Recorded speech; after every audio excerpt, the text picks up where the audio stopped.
Shri Markandeshwara temple, Okkaleri, Kolar district, ಬೆಂಗಳೂರಿಂದ just 20 kilometres ದೂರದಲ್ಲಿದೆ ಈ ಮಾರ್ಕಂಡೇಶ್ವರ ಟೆಂಪಲ್.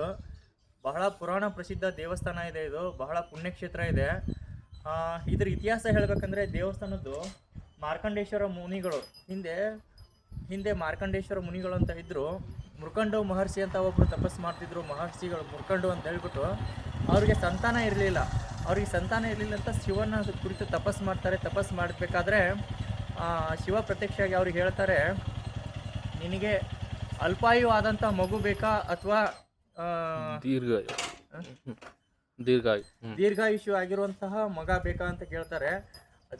ಅವ್ರು ಹೇಳ್ತಾರೆ, ಅಲ್ಪಾಯು ಆದರೂ ಕೂಡ ಒಳ್ಳೆ ನೀನು ಭಕ್ತರಾಗಿರುವಂಥ ಮಗು ಬೇಕು ಅಂತ ಹೇಳ್ಬಿಟ್ಟು ಕೇಳ್ತಾರೆ. ಅವ್ರು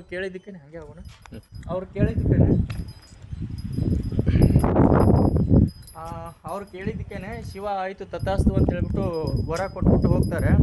ಆ ವರದ ಫಲವಾಗಿ ಮಾರ್ಕಂಡೇಯ ಮಹರ್ಷಿ ಜನನ ಆಗುತ್ತೆ.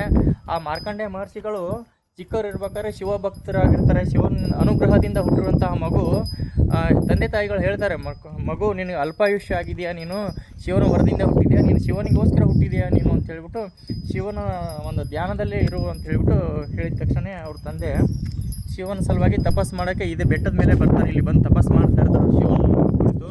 ಮಗುಗೆ ಕರೆಕ್ಟ್ ಸರಿಯಾಗಿ 16 ವರ್ಷ ಆಗ್ತಿದ್ದಂಗೆ ಅವ್ರ ಆಯುಷ್ಯ ಮುಗಿದೋಗುತ್ತೆ.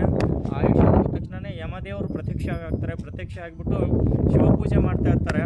ಶಿವಪೂಜೆ ಮಾಡ್ತಿರ್ಬೇಕಾದ್ರೆ ಯಮ ಬಂದ್ಬಿಟ್ಟು ತನ್ನ ಯಮ ಪಾಶವನ್ನು ಹಾಕಿಬಿಟ್ಟು ಮಾರ್ಕಂಡೇಯನ ಅವ್ರ ಜೀವನ ಎಳಿಬೇಕಂತ ಹೇಳ್ಬಿಟ್ಟು ಇದು ಮಾಡ್ತಿರ್ತಾರೆ. ಎಳಿತಾ ಇರ್ಬೇಕಾದ್ರೆ ಯಮ ಪಾಶ ಹಾಕ್ಬೇಕಾದ್ರೆ ಇವರು ಮಾರ್ಕಂಡೇಯ ಮಹರ್ಷಿಗಳು ಶಿವನಿಗೆ ಶರಣಾಗಿರ್ತಾರೆ. ಸ್ವತಃ ಶಿವಭಕ್ತರಾಗಿ ಶಿವನಿಗೆ ಶರಣಾಗಿಬಿಟ್ಟು ಶಿವನನ್ನು ಸ್ತೋತ್ರ ಮಾಡ್ತಾ ಇರ್ತಾರೆ. ಶಿವಲಿಂಗನ ಅಪ್ಕೊಂಬಿಟ್ಟು ಅವ್ರು ಹೇಳ್ತಿರ್ತಾರೆ ಚಂದ್ರಶೇಖರ ಅಂತೇಳಿ. ಒಳಗಡೆ ಇರುವಂಥ ದೇವ್ರನ್ನ ಚಂದ್ರಶೇಖರ ಅಂತ ಹೇಳ್ತಾರೆ. ಚಂದ್ರಶೇಖರ ಚಂದ್ರಶೇಖರ ಚಂದ್ರಶೇಖರ ಪಾಹಿಮಾಂ, ಚಂದ್ರಶೇಖರ ಚಂದ್ರಶೇಖರ ಚಂದ್ರಶೇಖರ ರಕ್ಷಮಾಂ ಅಂತ ಹೇಳ್ಬಿಟ್ಟು ಆ ಚಂದ್ರಶೇಖರರ ಲಿಂಗವನ್ನು ತಪ್ಕೊಂಬಿಟ್ಟು ಚಂದ್ರಶೇಖರ ಮಾಶ್ರಯೇ ಮಮ ಕಂ ಕರಿಷ್ಯತಿ ವೈ ಯಮಃ, ಅಂದರೆ ಚಂದ್ರಶೇಖರ ಈ ಯಮನಿಂದ ನನ್ನನ್ನು ರಕ್ಷಣೆ ಮಾಡು ಪ್ರಭು ಅಂತ ಹೇಳ್ಬಿಟ್ಟು ಆ ಶಿವನನ್ನು ಶರಣಾಗತಿಯನ್ನು ಕೇಳಿದ ತಕ್ಷಣ ಆ ಲಿಂಗದಿಂದ ಚಂದ್ರಶೇಖರ ಆವಿರ್ಭಾವಗೊಂಡ್ಬಿಟ್ಟು ಆ ಯಮನನ್ನು ಎದೆಗೆ ಒದ್ಬಿಟ್ಟು ಯಮನನ್ನು ಸಂಹಾರ ಮಾಡಿ ಆಮೇಲೆ ಆ ಮಗು ಚಿರಂಜೀವಿಯಾದಂಥ ಆ ಮಗುವನ್ನು, ಮಾರ್ಕಂಡೇಯ ಮಗುವನ್ನು ಶಿವ ಅಭಯವನ್ನು ನೀಡಿಬಿಟ್ಟು ರಕ್ಷಣೆ ಮಾಡಿಬಿಟ್ಟು ಇವತ್ತಿಂದ ನೀನು ಚಿರಂಜೀವಿ ಆಗೋ ಮಗು ಅಂತ ಹೇಳ್ಬಿಟ್ಟು ಆ ಮಗುಗೆ ಶಿವ ಅಭಯ ಆಶೀರ್ವಾದವನ್ನು ಕೊಡ್ತಾರೆ. ತಕ್ಷಣ ಆಮೇಲೆ ಯಮ ಸಾವಿಗೀಡಾದ ತಕ್ಷಣ ಎಲ್ಲ ದೇವತೆಗಳು ಆಗಿರುವಂಥ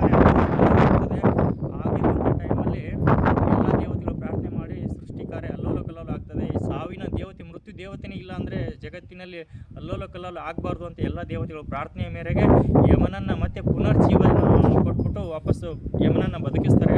ಅದೆಲ್ಲ ನಡೆದಿರುವಂಥ ಘಟನೆ ಇದು. ಪುಣ್ಯಕ್ಷೇತ್ರ ಇದು ಮಾರ್ಕಂಡೇಶ್ವರ ಬೆಟ್ಟ. ಅದನ್ನೆಲ್ಲ ನೋಡ್ಬೋದು. ಅಲ್ಲಿ ಕಲ್ಲಿನ ಕಂಬದಲ್ಲಿ ಈಗಲೂ ಕೂಡ ಯಮಪಾಶ ಇದೆ. ಒಳಗಡೆ ಯಮ ಮಂಟಪ ಅಂತ ಇದೆ. ಅದೆಲ್ಲ ಮಾರ್ಕಂಡೇಯ ಮಹರ್ಷಿಗಳು ಮಹಾಮೃತ್ಯುಂಜಯ ಮಂತ್ರವನ್ನು ಸ್ತೋತ್ರ ಏನು ಮಾಡಿರ್ತಾರಲ್ಲ, ತ್ರಯಂಬಕಂ ಯಜಾಮಹೇ ಸುಗಂಧಿಂ ಪುಷ್ಟಿವರ್ಧನಂ ಉರ್ವಾರುಕಂ ಇವ ಬಂಧನಾತ್ ಮೃತ್ಯೋರ್ಮುಕ್ಷೀಯ ಮಾಮೃತ ಆತ್ ಅಂತ ಹೇಳ್ಬಿಟ್ಟು